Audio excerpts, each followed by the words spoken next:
sabi niya wala mga nag-tik, kaya nagsabi siya ng asul talaga.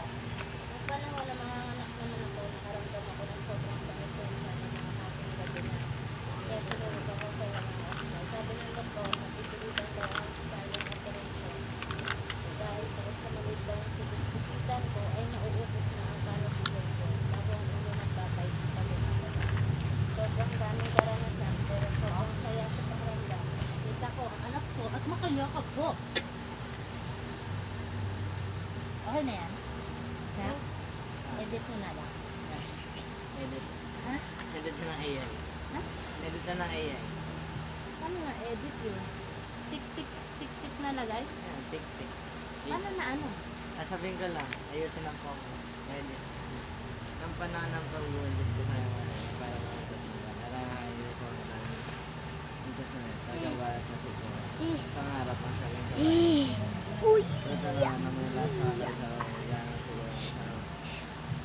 Din, ang dumating ang araw na hanggang din agad kasi sila.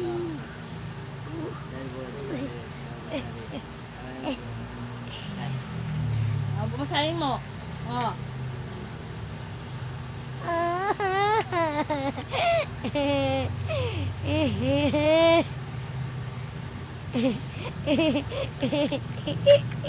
Maghugas pa ako.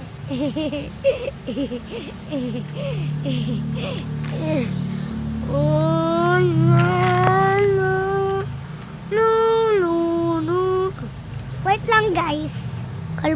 Uy, water is for me. Hindi ako makakagalaw. Season 2. Guys, season 2.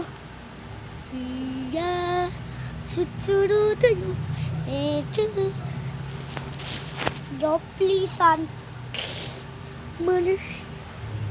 Isa prank. Ito talaga ang totoong season 2.